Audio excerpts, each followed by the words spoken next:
welcome to The Great Detectives of Old Time Radio. And this is your host, Adam Graham, coming to you from Boise, Idaho, with another episode of Box 13. Well, it's Christmas week. And during Christmas week, we go ahead and we suspend some of the normal practices of going through shows in order. Well, it's not going to, so that we can bring you Christmas episodes when they're available. Well, in this case, there's not actually a Box 13 Christmas episode. Part of it being this was made as a syndicated show. And one of the things you'll find on a lot of old-time radio sites is some confusion as to when exactly it started. Because it would start in one city at one time of the year and in another city at another time. By having a Christmas episode, kind of complicates the lives of syndicators. So, no Christmas episode of Box 13 as far as we're aware. We may end up getting a surprise in July or something, but I'm fairly certain there's not. But we're going to get into today's episode of Box 13 in just a moment. Before we do that, though, I do want to encourage you to make sure that when you travel with the most reasonable rates. And we partner with Priceline.com to bring you the best deals on travel, be it hotels, airline tickets, cruises. Now is a great time to make some vacation plans for the next year, and you can use Priceline to help support the program and use Priceline to name your own price as well as search for various hotels and airlines. Go to travel.greatdetectives.net. But without any further ado, let's go ahead and get into today's episode, Book of Poems.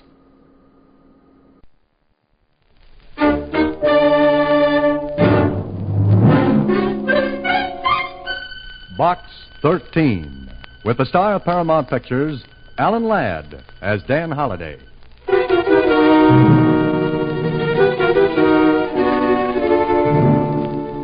To Box 13, care of the Star Times. Carl, what are you doing? Nothing. I ain't doing nothing. It's just a book holiday.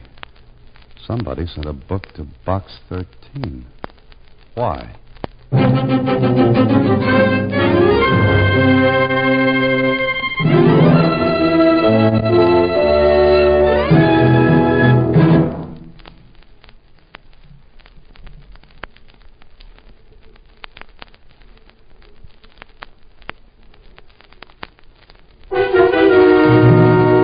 And now, Box 13, starring Alan Ladd as Dan Holliday.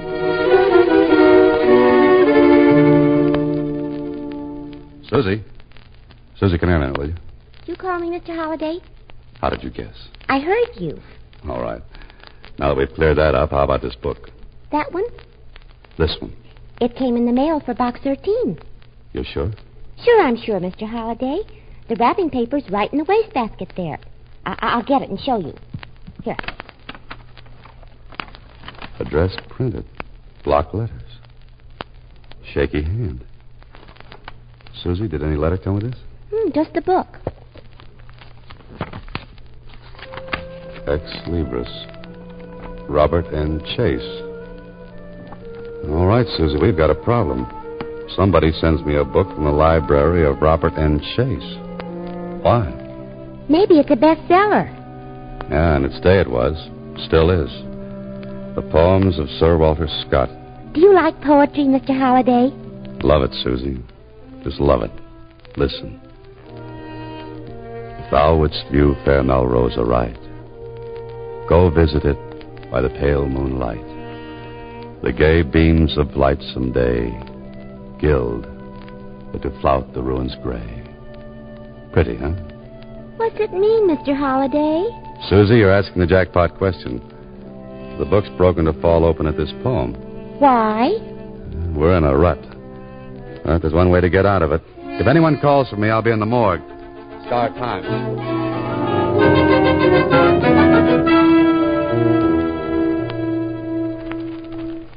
Sure. Robert N. Chase. We've got plenty about him, Holiday. Well, let me have it. You ought to remember him. Vaguely, I do. All right, Mac, what do we got? Headlines. Lots of them. Headlines, huh? What's he been doing? Same thing he's been doing for the past 10 years. He's in a rut, too. 6 foot deep. Dead? Here. You read all about it, Dan. Socialites dead in tragic blaze. Oh, sure, I remember now. But 10 years ago, I was cutting my reporter's teeth on a police beat. Yeah, that's right. A cop wouldn't get a juicy story like this to cover. Son near death. Daughter at school escapes tragedy. Last night, fire swept the Robert N. Chase mansion. Blaze, unnoticed until too late, spread rapidly. Injured son not expected to live. He did, though. I see. Mildred Chase, 18, was attending a college function when the flames took the lives of her parents and swept rapidly through the palatial country estate, Fair Melrose. They were... Fair Melrose? Yeah, that was the name of the estate. Fair Melrose. Mac, the Chase girl, got anything on her? What paper didn't have? What do you mean? You know, too much dough, spoiled kid, wrong company.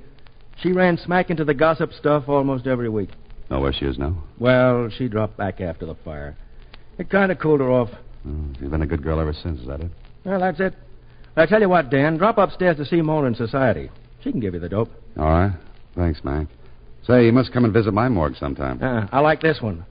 I only read about characters. I don't have to bump into them. But mine move around, Mac, and sometimes too fast.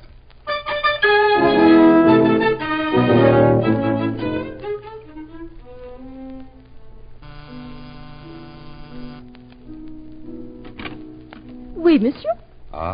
Free French are engaged. You wish to see someone, monsieur? Yes, Miss Chase. Miss Mildred Chase. You have an appointment? Is that an offer or a business question? Monsieur, if you will tell me... Paulette, what is it? There is someone here, mademoiselle. I don't wish to be disturbed. I'm sorry, monsieur. But Mademoiselle Chase, she is not home. Oh, I see. Then you've got a talking piano. Oh, please, monsieur. I cannot let you in. You are mademoiselle. Yes, I did. But if you will go in and tell Mademoiselle that Sir Walter Scott is waiting to see her, I'm sure she'll listen. What do you say? Where? Vive la France.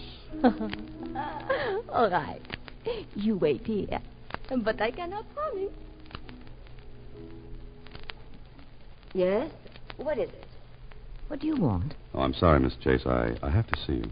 Well, I don't know you. I've never seen you before. Well, lots of people haven't. But my name's Dan Holliday. The name means nothing to me. It means everything to my mother. What do you want? I'm sorry, Miss Chase, bursting in like this. But I've come to see you about Fair Melrose. Who are you? Oh, I told you. Dan Holliday. Occupation, fiction writer. And are you writing now, Mr. Holliday? Maybe. Oh, is this yours? Mine? That book? Here, take it. Where did you get this? You don't know. No. Where did you get it? But you do recognize it. Yes. It was part of my father's collection. I asked you, how did you get it? Through the mail. It was addressed to Box 13, care of the Star-Times. Or doesn't that mean anything? No. Nothing at all. You should read the classified ads, Miss Chase. Box 13. Adventure wanted, will go anywhere, do anything. Thank you for bringing the book back to me, Mr. Holliday. You don't have any idea why the book was sent to me? I don't know any more about it than you do. Maybe you don't. That's right. Colette will show you. Was there anything suspicious about the fire that destroyed Fair Melrose? Mr. Holliday, I don't know what you have in mind, but that was a cruel thing to say. A hateful thing. You're not proud of it, are you? I'm nothing one way or the other, Miss Chase. But that book was sent to me. It was broken to fall open at the poems about Fair Melrose. I'd just like to know why. I know nothing about it. All I know is that fire took my mother and father. It's very sad, Miss Chase. And my poor brother was left a hopeless invalid, completely paralyzed, unable to speak, to move. Where's your brother now? At Fair Melrose. The place he always loved. But I thought it was destroyed by fire 10 years ago. Yes. But one wing remains standing. Your brother is there alone? Yes. That's where he would want to be. And I arranged for someone to care for him. Oh, I see. And now, Mr. Holliday, I'd like to forget all this. Well, I'm sorry to have bothered you, Miss Chase. I was merely curious about that book. I know nothing about it. All I want to do is to forget. To forget.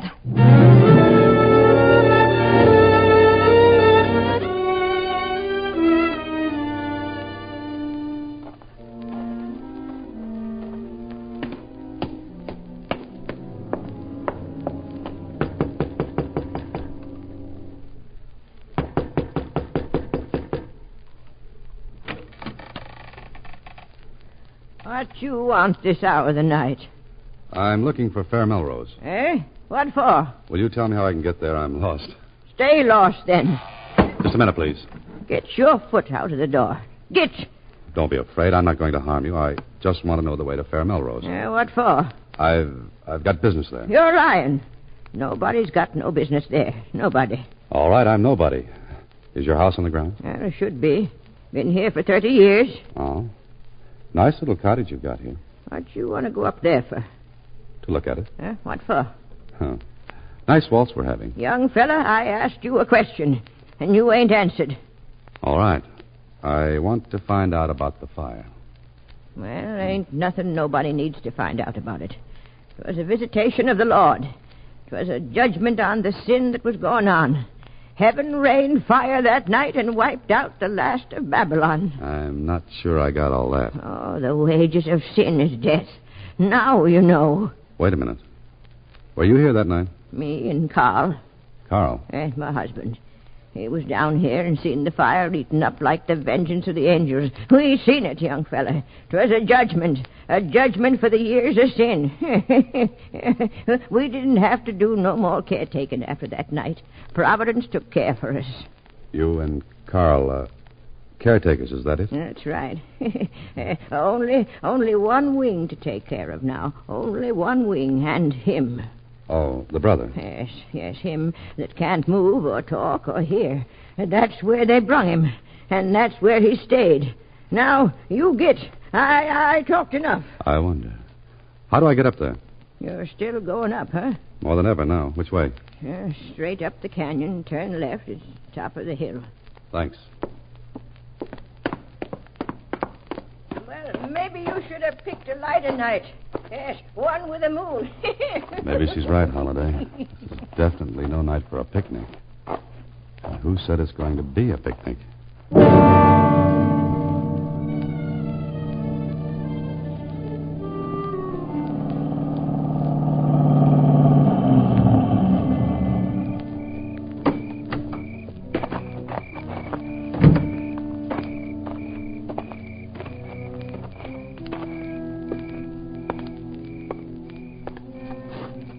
Hello?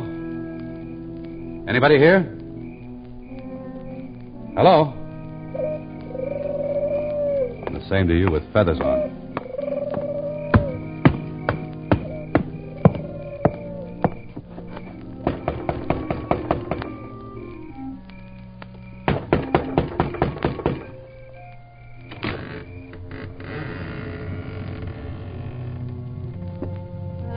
Hello? Oh. Light a match, Holiday. Don't be so stupid. Is anyone here?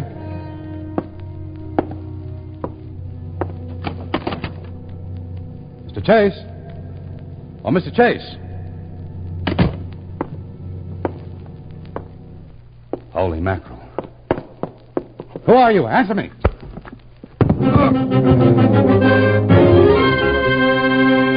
You are listening to Box 13, starring Alan Ladd as Dan Holliday.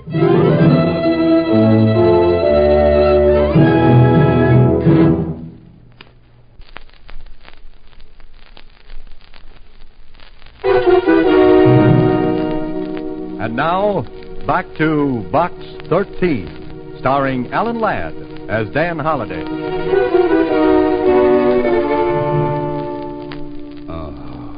Nice baritone voice you got there, Holliday. Kling. Inspector Kling. Where am I? Hospital. What for? For your head. There's a little dent in it about 2 inches deep. Oh, I remember. Where is he? He? Who? The body. Oh, the body. What body? Wait a minute. How did you get in? Who found me? Who told you all about this? The old girl, caretaker's wife. She found you. Oh. Kling, I saw a body in Fair Melrose. Holliday, I don't know what merry-go-round you're on, but keep up this way and you'll get the brass ring through your nose. How do I get out of this place? Walk out. Thanks. What are you going to do now? Why? I want to know where to pick up the body. Keep in touch, Kling. What have you got in mind? A date. A date with a beautiful young lady. Slightly hysterical and more than a little mysterious. But interesting.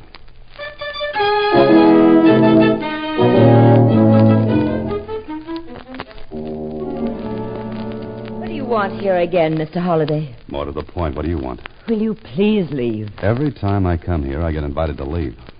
I don't know what you're doing, Mr. Holliday, but it's none of your business. You ought to... I went to Fair Melrose last night. What for? I wanted to see it. And your brother. You mustn't see him. Why not? What did he do, Miss Chase? Please leave him alone. All right. Did you go to Melrose last night? No. I haven't been there for 10 years. You weren't there the night of the fire either, were you? No, I wasn't. All right. I'll take your word for it. Now, mind if I ask you one more question? If you'll go, I'll answer it. It's a deal. What are you afraid of? Nothing. That's your answer? Yes. I'd almost forgotten that horrible night until you came here. For 10 years I've lived away from it, keeping it away from me. Now you've brought it all back. Don't you have any pity? Lots of it, Miss Chase. For a lot of people. Particularly you. What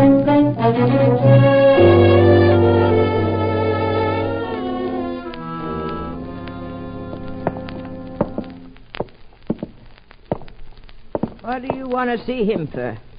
I've got to. I want to talk with him. He can't talk. He can't hear. He's in the only wing left by the fire? Well, that he is. You still want to go up to see him? Yes, I do. Oh, the chases. Devil's brood, all of them. Devil's brood. The young'un with her temper, screaming at her mother and father. And him that's upstairs now, always fighting with his sister. The fire was a visitation and a judgment of Providence. There he is. Oh, no. That's him. You stay here.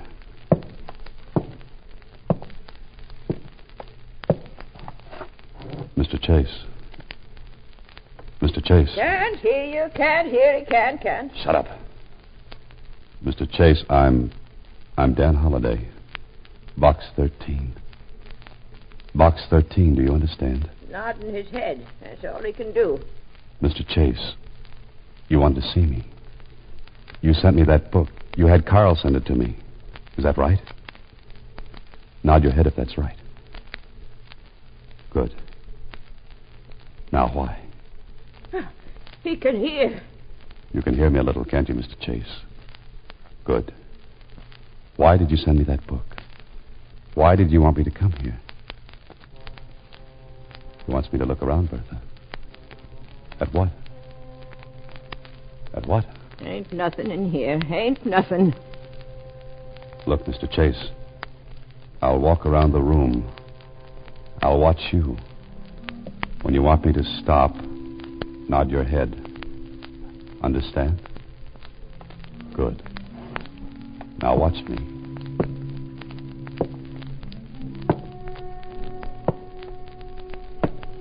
Here? This trophy case. Is this it? What about it? What do you want me to see in this? Good. Bertha, come here. I ain't coming in. I said come here, come on.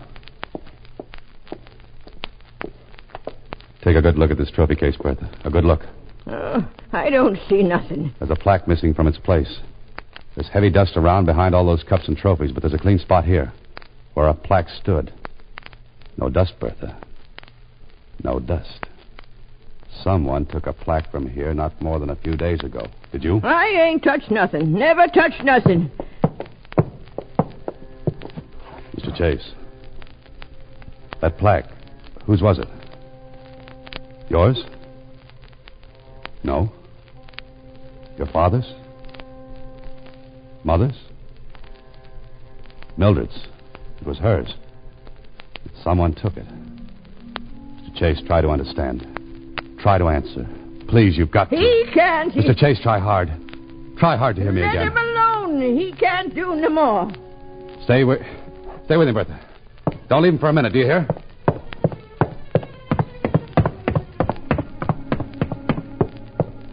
Oh, hello there. Hello, Holiday. Inspector, I'm in a hurry. No, it looks like it. But you can spare a poor cop a couple of minutes to explain something, can't you? What? That body. We found it. In a ravine about a mile down the road. All right, you found the body. Now I'm in a hurry. I gotta go. Not so fast, Holiday. There are a couple of questions I'd like to ask you. Later, Kling, later. You know where to reach me. Holiday! Come back, Holiday! I say come back here! Write me care of Box 13.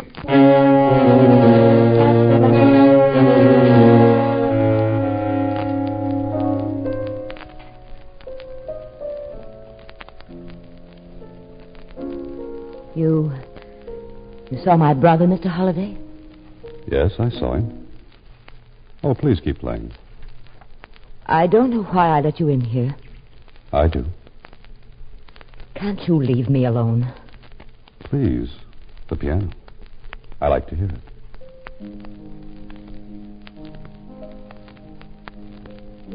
What did you find out? So you don't know why anyone would have taken that plaque from the trophy case? No! Your brother managed to tell me it was yours. Where was it?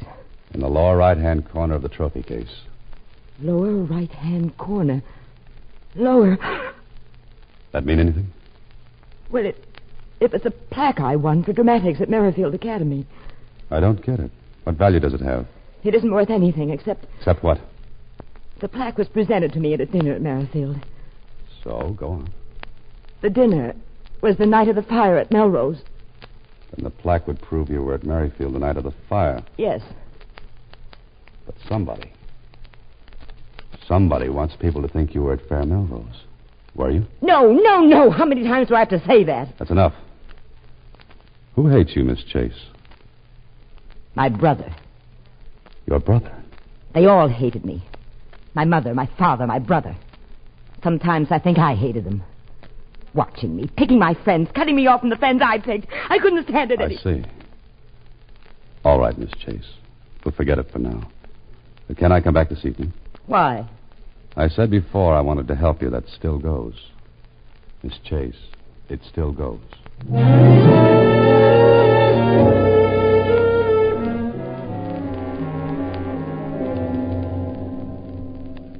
Please sit down, Mr. Holliday. Thanks, Miss Chase. Do you have anything to tell me? A few things, yes. But first, is there anything you want to tell me? Tell you? Why, no. You sure? Positive. What could I tell you? A story. I don't know what you mean. All right, I'll explain.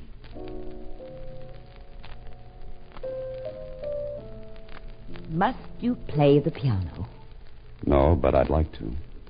Miss Chase, let me tell you a story. What about? Well, I don't know whether it's exact or not. You see, I have to guess a lot. Fill in details myself. But this story's about a girl, an 18-year-old girl. That is, she was 18 10 years ago. And what's that got to do with me? Oh? You might be the girl, Miss Chase. Wild, with a temper. Bad temper. She had a lot of fights with her parents. Mostly about the friends she had. The way she ran around. What are you trying to say? That one night this girl set fire to her home in a fit of temper. After a fight with her parents. Maybe she didn't mean to do what she did. But the fire destroyed her home almost completely. It meant the death of her parents, and it made her brother a You're making hopeless- this up. You're guessing. I said I'd have to guess. I was at Maryfield the night of the fire. For a while. I checked. Found out you left early enough to get to Melrose. And you brought a plaque with you. The one you'd won for dramatics. Well, I brought it to Melrose later. The next day or the next. I don't remember. No, that's no good, Miss Chase. It's too hard to believe that anyone would walk into a ruined home and put a plaque in a trophy case. I say you took it to Melrose, then had the fight with your mother and father. You're lying. I don't think so. I took it there after the fire. And why is it missing? Want me to look around your apartment for it, Miss Chase? Or send for the police to look for it? No. Why not, if you haven't got it? Why are you afraid to let me look for it? So I am right. Now let's get on with the story. For 10 years you held the secret. There's nothing to connect you with the fire at Melrose except that plaque. For years that fire's on your mind. Day after day you have to live with the secret, wondering if there's anything that will connect you with that night. But there's nothing. There's nothing. Then you remember that plaque. It will prove that you were at Melrose. Because the date engraved on it is the same as the date of the fire. No. I tell you it's not true. So there's only one thing to do. Get that plaque out of Melrose. But you didn't count on one thing. Your brother. Day after day he saw that trophy case. Day after day it was the same. Never changing. Like the four walls he had to stare at. But suddenly it's different. There's something missing. He racks his brains and he remembers. He remembers the plaque that was there. When he was able to read, he must have read about the fire. How you escaped the tragedy by being at school that night. How lucky everyone said you were. He read how you were presented with a plaque for dramatics. And his tortured mind puts two and two together. And he arrives at the conclusion that you were at Melrose. Home. The night of the fire. Well, Miss Chase, did you like that story? There's nothing you can prove. Maybe not. But how about Carl's murder? You killed him. Because you thought Carl was me last night. No. What are you doing? Calling the police. It's for them now. I think they'll prove you killed Carl. They're good at that sort of thing, Miss Chase. Very good. No, please. What do you want? Money? I'll give you money. Anything, only don't call them. Why not? Please. Hello, Inspector Flint. They hated me, all of them. Okay, I hold hated on. them and you. I hate you. Look out. Oh, no. Hello, Kling. Holiday. Come to the Sunview Apartments now. I just rang down the curtain on a 10-year dramatic act.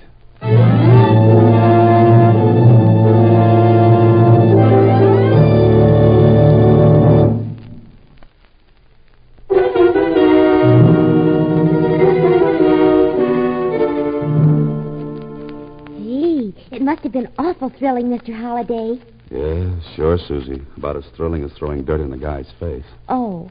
Well, here's some more mail for Box 13. Later, Susie, later. But here's something maybe you ought to look into. What? If you subscribe to this book club, you get a free set of Sir Walter Scott's poems. Oh, fine. Good night, Susie. Next week, same time, Alan Ladd stars as Dan Holliday in Box 13.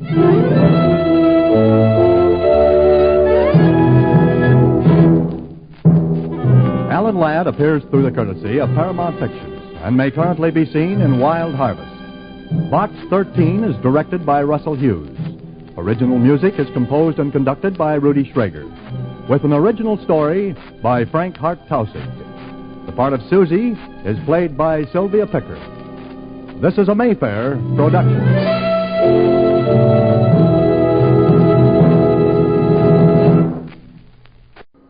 Well, welcome back. You know, when he was sitting there reading Sir Walter Scott, I was just blown away. Incredible talent in Alan Ladd, and Box 13 really just gave him the ability to show that off. Plus, the story, the way it was written, it was just a very big story. I think in terms of the depths and the levels to it, really, I am just so impressed, so happy with this particular entry in Box 13. So, nicely done. So, all right. Well, we'll be back with Pat Novak for Hire tomorrow. Got any comments? Feel free to email me, box13@greatdetectives.net. Also, visit our show notes site at greatdetectives.net. And cast your vote for us at Podcast Alley at podcastalley.greatdetectives.net. And please take our listener survey, survey.greatdetectives.net. From Boise, Idaho, this is your host, Adam Graham, signing off.